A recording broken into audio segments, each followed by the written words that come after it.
Հայաստանում նախընտրական քարոզարշավը բուռն ընթացքի մեջ է, մենք տեսնում ենք, որ Նիկոլ Փաշինյանի հանդիպումները քաղաքացիները չեն անցնում առանց միջադեպերի եւ քաղաքացիները անհագույց կերպով եւ առանց վախենալու իրենց կարծիքն են հայտնում ազգակործան պատվասի մասին եւ դա ըստ էության որևէ կերպ չի հանդուրժվում Փաշինյանական ռեժիմի կողմից։ Տեսնում ենք, որ այն քաղաքացիները, ովքեր որ համարձակվում են իրենց տեսակետները հայտնել Նիկոլ Փաշինյանի վերաբերյալ, հայտնվում են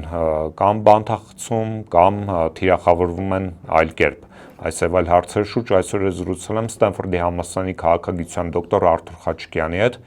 Ողջույն, պարոն Խաչիկյան։ Բարև ձեզ։ Շնորհակալ եմ հարցազրույցի հնարավորության համար։ Պարոն Խաչիկյան, ես նշեցի, որ առանց միջադեպերի չի անցնում Նիկոլ Փաշինյանի քարոզարշավը եւ քաղաքացիները իրենց վերաբերմունքը եւ իրենց կեցվածքն են դրսևորում այս ռեժիմի եւ նրա պարագլխի նկատմամբ։ Ձեզ սա ինչի մասին է խոսում։ Այո, մեր քաղաքացիները չեն վախենում, անամոթ տեսնում եք ինչ տղամարդավարի ձևով իրեն ասում են, որ նա խաբել է մեզ, նա դավաճանել է մեզ, նա հանձնել է Արցախը, բոլոր խոստումները խախտել է, այո, ասում են, եւ ես ողջունում եմ այդ մարդկանց, որ այդ համարձակությունը, այդ խիզախությունը ունեն։ Ցավոք սրտի լինելով շատ վախկոտ մարդ, նա իրենց ձերբակալել է տալիս, տեսնում եք մի մարդ ինչ որ պլակատ պոկեց, իրան տարան սպանեցին փաստորեն հոգեբուժարանում, այսպիսի բան երևի Մուամմար Կադաֆին եւ Սադամ Հուսեյնը կանեին։ Շատ ամոթալի է, որ այսքան վախեցած է այս մարդը եւ շատ ամոթ մեր եվրոպացիներին, որ այս ամենի վրա աչքեր են փակում։ Ակնհայտ է, որ նա տեսնում է, որ ժողովրդին խաբել այլևս չի ստացվում, որ այդ իր հին խզած այդ պլաստինկան, որ նա սկսում է գորգորալ Ռոբը Սերժը, Սերժը Ռոբը, Ռոբը Սերժը, Սերժը Ռոբը, Ռոբը Սերժը, Սերժը Ռոբը, Ռոբը Սերժը, Սերժը Ռոբը, էլ արդեն չի աշխատում, չի կարող, էլ ուրիշ բան չի կարող մտածել այս մարդը, նա ասելու բան չունի։ Նա Արցախը հանձնել իր ձեռքով ստորագրել 120,000 մարդ փախստական է դարձրել, 5,000 տղա է սպանել տվել, հետո ընդունել է, որ դա իր մեղքն է, պատերազմը չի կանգնացրել ժամանակին, պատերազմից հետո է մեզ խաբել, մեր տարածքներն են գրավված, 300,000 ադրբեջանցու վերադարձի հարցն է կանգնած, նա մեզ բերել է կատաստրոֆայի, ազգային ողբերգության։ Նա ասելու բան չունի, նա սադրում է մարդկանց իր գորգորոցներով, որովհետև նա այդ իմ կարծիքով տեսնում է, որ քանի որ ոչ մի փաստարկ չունի, նա էմոցիաներով է փորձում մարդկանց գրավել, այդ նույն թատրոնը եւ այդ մարդը դու ես, բանը նախկինները, Թալանը, 3 միլիոն վարչապետ, հարգում եմ ձեզ, հպարտ քաղաքացիներ, այդ նույն շոուն նա փորձում է կրկնել։ Դերասաններ կան, գիտեք, որ ասենք մի սերիալում են խաղում, օրինակ մեր մոտ կար, կարծեմ կոչվում էր Կիսապատ սառնարանները, թե ինչ-որ տես բան, որ նույն դերն ես խաղում անընդհատ, այդ դերը չես կարողանում մոռանալ։ Եվ նա իր հաջողությունը 18 թվականի չի կարողանում մոռանալ, երբ որ նա կարողացավ մեզ բոլորիս խաբել։ Եվ նա կարծում է, որ էլի կկարողանա, բայց իր մոտ այդքան էլ չի ստացվում։ Այդ Եվրոթատրոնը մեզ ոչինչ կոնկրետ չտվեց, միայն Ռուսաստանի հետ թշնամացանք, հիմա Ռուսաստանը մեկը մյուսի հետևից սանկցիաներ է կիրառում մեր դեմ։ Ոչ մի ռեալ բան դա մեզ չտվեց, Մակրոն ուղղակի եկավ Իրան աջակցելու համար, շատ լավ պայմանավորվել են երկուսով, այդ ամբողջ այդ բեմադրությունը լավ պլանավորված էր, երբանա սրտի կանելու, երբանա Շարլ Ազնավուր երգելու կամ այս անգամ Իվ Մոնտաներ երգում Լեֆոյ մոխտ։ Այդ ամեն ինչը բեմադրությունը, որ նրանք կազմակերպել են, դա էլ չաշխատեց, ի վերջո նրանք գնաց Փարիզ, մենք մնացինք Թուրքիայի, Իրանի, Ռուսաստանի, Ադրբեջանի մեջտեղը, մեր աշխարհագրությունը չփոխվեց։ Ամեն ինչ տապալվեց, այս մարդն էլ տեսնում է, որ մարդիկ իրան մերժում են։ Իր միակ հույսը այս գորգորոցն է, մարդկանց վախացնելն է եւ ընտրությունները կեղծելը։ Եվ մարդկանց համոզել, որ նրանք չգան ընտրելու, որովհետեւ իր ընտրազանգվածը շատ լավ պատրաստ է, իր աղանդի անդամները, որոնք ասում են, այսօր նորից լսեցինք, իմ 18 տարեկան տղան մահացել է, բայց ես ձեզ շնորհակալ եմ, այսպիսի բան, գիտեք, առողջ մարդ չի կարող այսպիսի բան ասել։ Սա պետք է լինես աղանդի անդամ, խելքը լվացել են։ Եվ իր ամբողջ հույսը այն է, որ իր աղանդի անդամները էլի կհավաքվեն ցուցակներով, կսկսեն գնալ ավտոբուսներով, քվեարկել, լուրեր կան, որ որոշ պատրաստություններ կան արդեն կեղծելու, ընտրությունները պետք է շատ զգուշ լինել, որ ոչ ոք չկարողանա դա անել, ֆիկտիվ անձնագիրներով ոչ ոք չկարողանա քվեարկել, մարդկանց մոտ չկարողանան գրանցել անծանոթ մարդկանց, այդ ամեն ինչը պետք է ստուգել։ Եվ դրա համար իրան մնաց մենակ մի բան, գորգորալ եւ կանանց քաշքշել։ Այդ մեկը իր մոտ շատ լավ ստացվում է։ Պարոն Խաչիկյան, տեսեք, նկատելի է, որ Նիկոլ Փաշինյանը չի խոսում որևէ ծրագրերի մասին, հա, այսինքն իր ողջ նախընտրական քարոզչությունը կառուցված է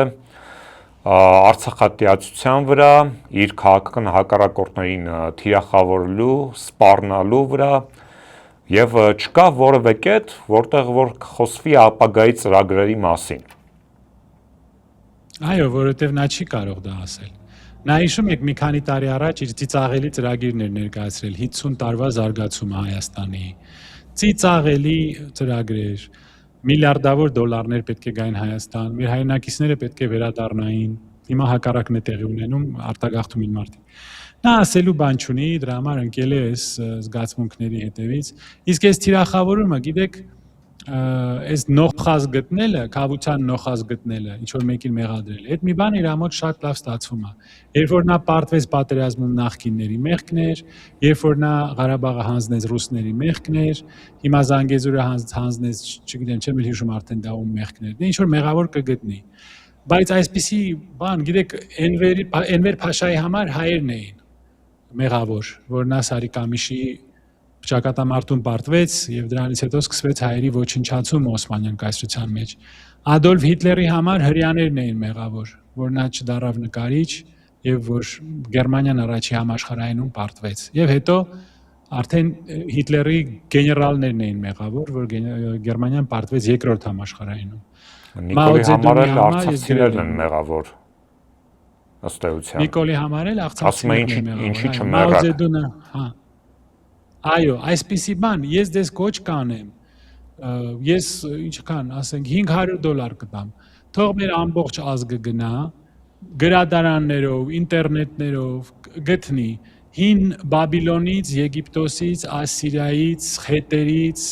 մինչև հին հույները, Հռոմը, Միջնադարյան Եվրոպան, Եգիպտոսը, Հնդկաստանը, արաբները, թուրքերը, ֆրանսիացիներ, անգլիացիներ, եվրոպացիներ, ռուսներ, մի երկիր գտեք պատմության մեջ,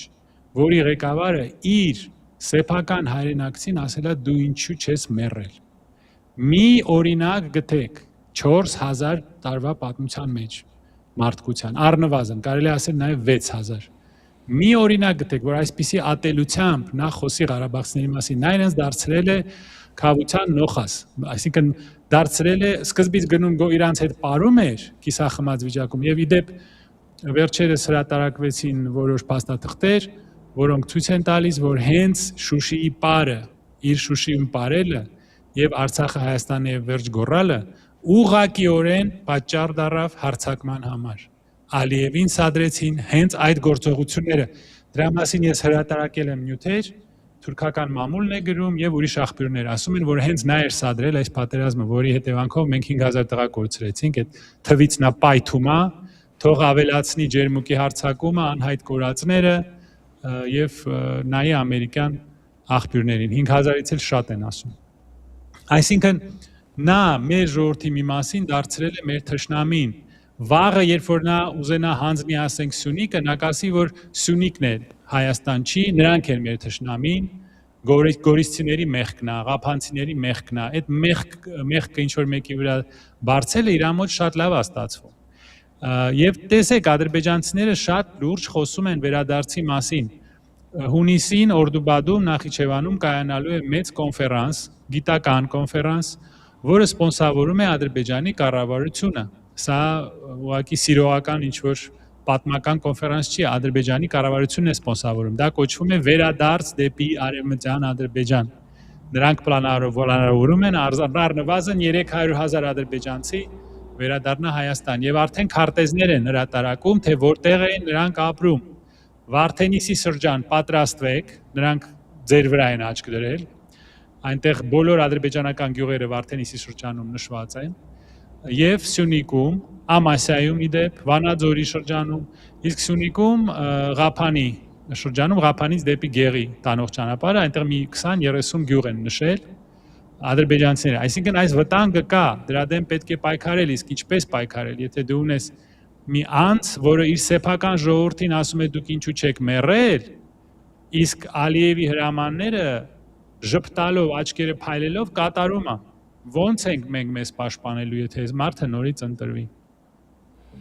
Պարոն Խաչիկյան, իդեպ Փաշինյանի եւ Ադրբեջանի խոսույթը նաեւ համընկնում են հետեւյալ ասպեկտում, օրեր առաջ Նիկոլ Փաշինյանը հայտարարեց, որ հարյուրավոր տարիների շրջանակներում այս տարածքում հայեր չեն ապրել, 90%-ը հայ չի եղել, եւ սա առաջի հայկական պետականությունն է, որտեղ մեծամասնությունը հայեր են։ Ադրբեջանում նույնպես ասում են, որ այս տարածքում հայեր չեն եղել։ Հայերը իբրև թե երկվորներ են, էնդեմիկ ժողովուրդ չեն, եւ այս տարածքում մեծամասնությունը եղել են ադրբեջանցիներ։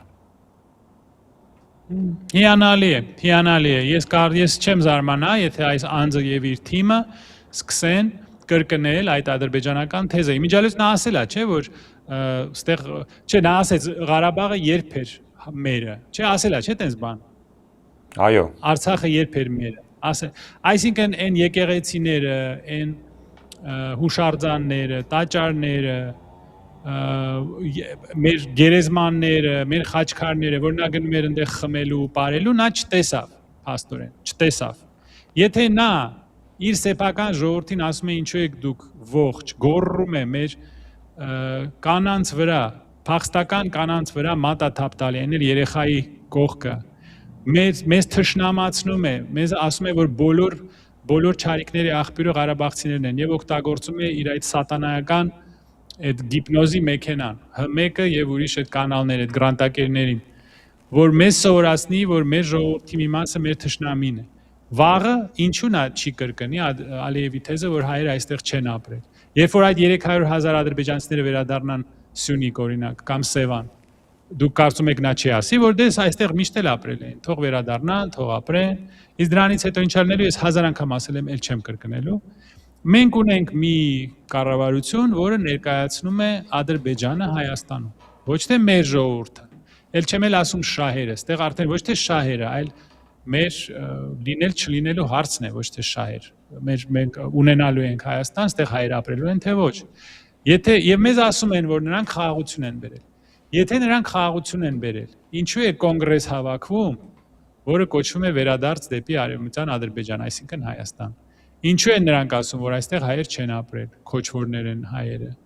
Ինչու են նրանք պայթեցնում մեր եկեղեցիները, մեր տաճարները։ Դրա պատասխանը չկա։ Եթե նրանք խաղաղություն են ուզում, ինչու են ասում, որ Զանգեզուրի միջանցքում մի հատ հայի դեմք չտեսնենք։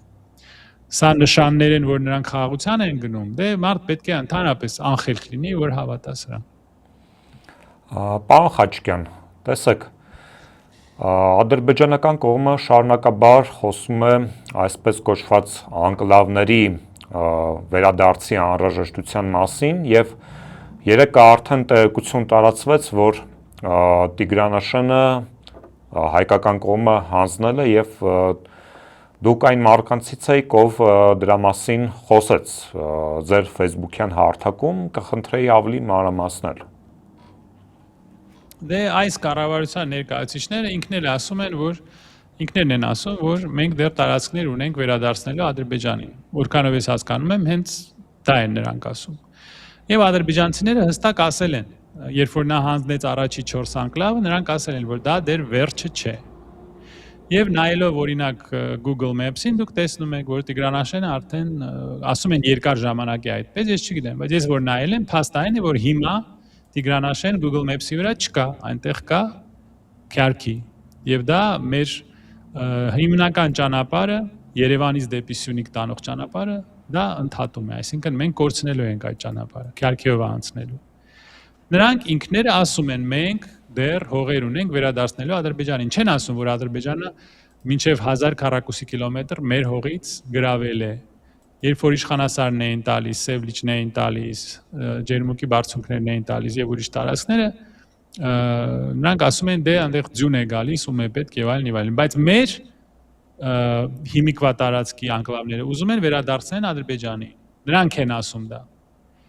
Իսկ երբ են մեր տարածքները ազատագրվելու, չեն ասում։ Էլ ինչ կարելի է սրանից եզրակացնել։ Վերջին օրերին նաև հստակ լարվածություն կա հայ-ռուսական հարաբերություններում եւ բոլոր նշաններից երևում է, որ Ռուսաստանը այս անգամ շատ ավելի կոշտ է լինելու Փաշինյանական ռեժիմի հանդեպ, սակայն ցավոք Ռուսաստանի կոշտությունից նաև տուժելու է Հայաստանի տնտեսությունը եւ սովորական քաղաքացին։ Տեղեկություններ կան, որ մայիսի 28-29 նախատեսված ԵԱՏՄ նիստում, որին Հայաստանը չի մասնակցելու, քննարկվելու է Հայաստանի անդամակցության հարցը։ Դա շատ հնարավոր է, պարզ է, որ Ռուսաստանի համբերությունը սպառվել է։ Այս մարդու հետ գործ ունենալը անհնար է, որովհետև անգամ մենք չենք հասկանում, սա ինչ քաղաքականություն է եւ նա ինչ է։ Մի օր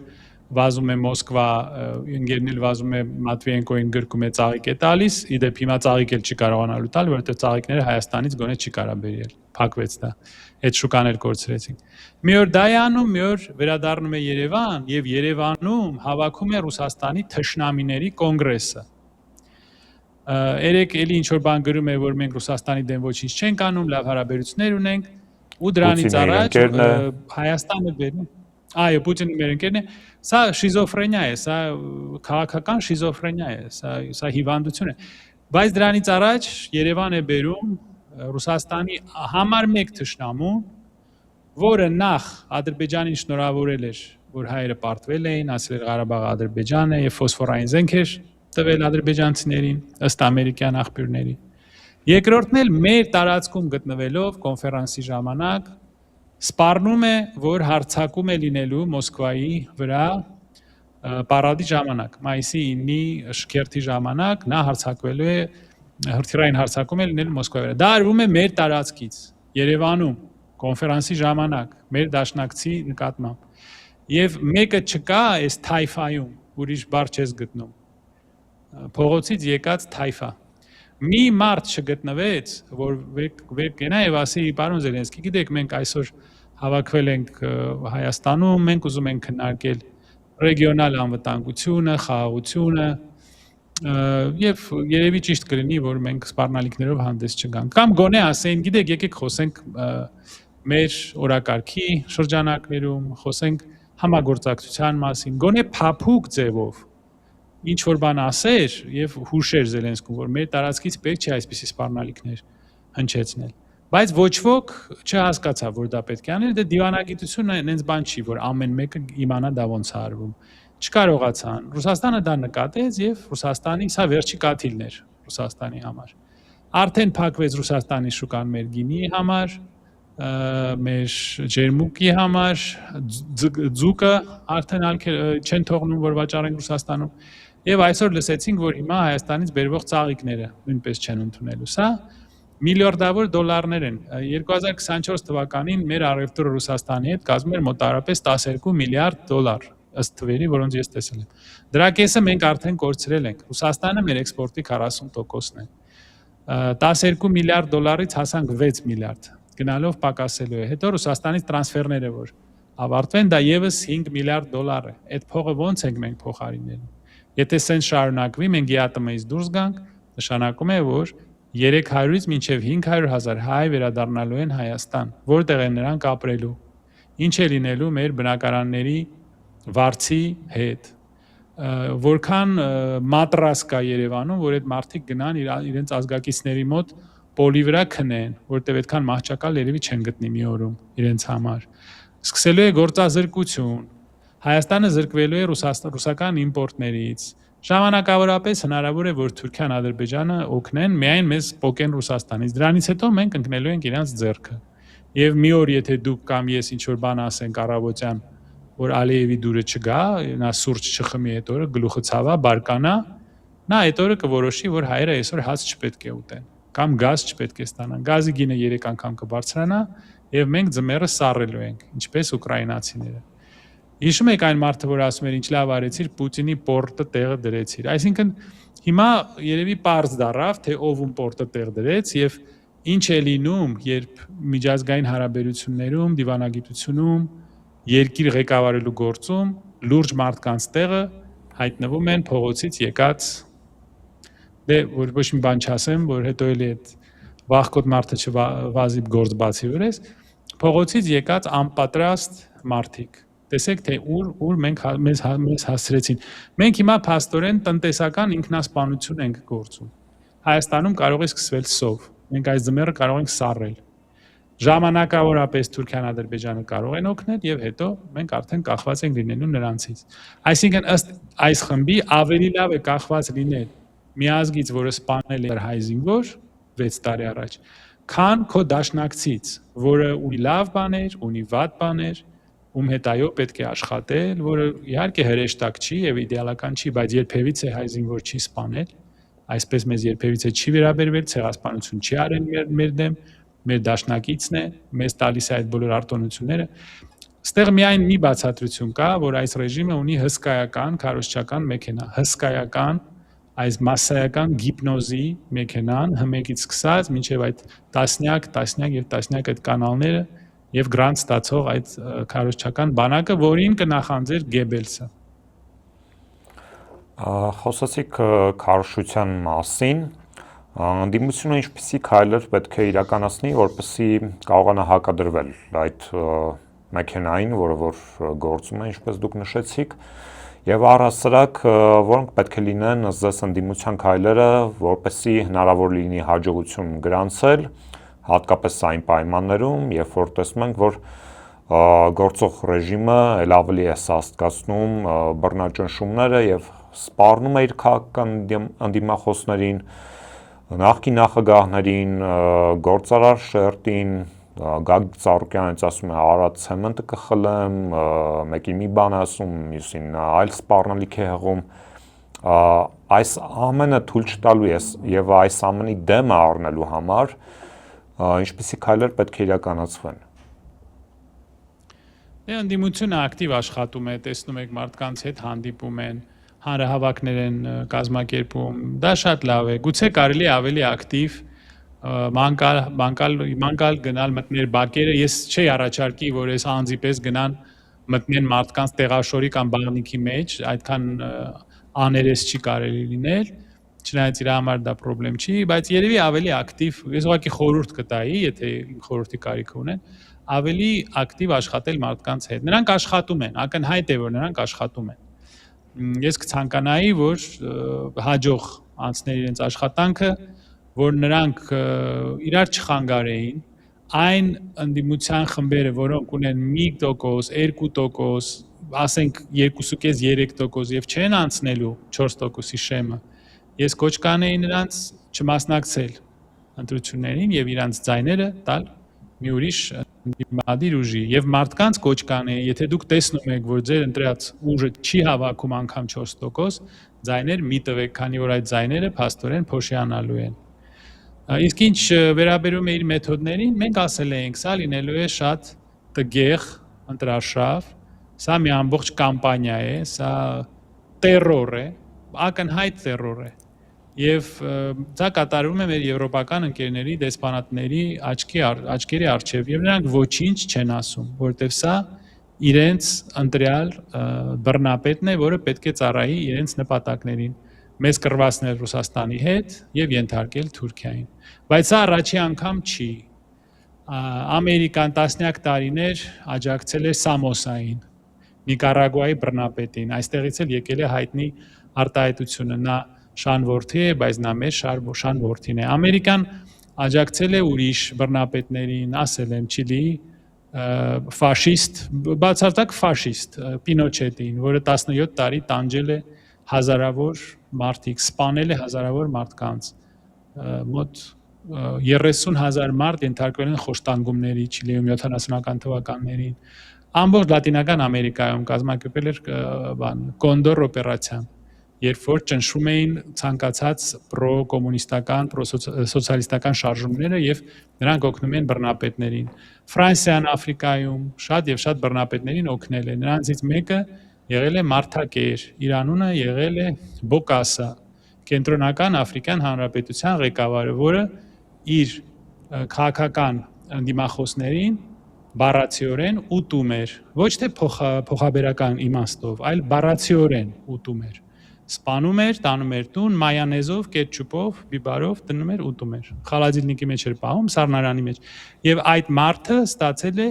պատվո լեգիոն Մարտակեր բռնապետ, որը Ֆրանսիայի դաշնակիցն էր։ Այսինքն, երբ որ պետք է, նրանք Լյուդայեդին էլ կօգնեն, Մարտակերին էլ կօգնեն եւ այսպեսի շատ եւ շատ օրինակներ կան։ Բայց իհարկե շատ ամոթ է, որ այն երկրները, որոնք դասեր են տալիս դեմոկրատիայի, մարդու իրավունքների,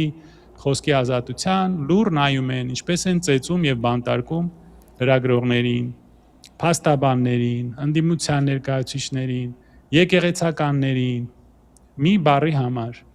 եւ ինչպես են ահաբեկում ընտրողներին, ընտրություններից առաջ այս ատելության խոսքը, ինչպես այս անպաշտպան մարդկանց, նրանք Ղարաբաղից եկել են, անպաշտպան են, նրանք իր պատճառով են կորցրել իրանց տունը եւ իրենց վրա նա գոռում է, սպառնում է, մատ է թափ տալիս։ Դա վախկոտության նշան է, գիտեք, երբ որ նա վազում է Էրդողանի մոտ եւ հետո իդեպ ուրիշներին մեղադրում է, որ նրանք դավաճանել են հայրենիքին։ Մի մարդ, որը Արցախ է հանձնել, գնացել է մեր հարևան երկրի ղեկավարի մոտ, կանգնել է իրանից գիրք է վերցրել, փայլելով, աչքերը փայլում էր ուրախությունից։ Երբ որ այդ մարդը ասել է, ես եմ կազմակերպել այս պատերազմը, որի հետևանքով 5000 հայ տղա մահացել։ Նա ուրիշներին ասում է, որ ուրիշներն են դավաճան։ Գիտեք, սա երևի ժամանակ կանցնի եւ մեր ժառանգություններ կգան մեզանից հետո սերունդներ կգան եւ նրանք կուսումնասիրեն այս պատմական ժամանակաշրջանը Հայաստանի պատմության մեջ, որպեսզի հասկանան, այս ինչ ֆենոմեն էր, այս ոնց հայ ազգը հասավ այս վիճակի, սա ինչ էր, ինչպես ենք մենք հանդուրժում այսպիսի ղեկավար։ Շնորհակալ եմ հետաքրքիր զրույցի համար, սիրելի հայրենակիցներ, Անտիֆեքի եթերում ես զրուցեցի Ստենֆորդի համալսարանի քաղաքագիտության դոկտոր Արթուր Խաչկյանի հետ։ Կհանդիպենք։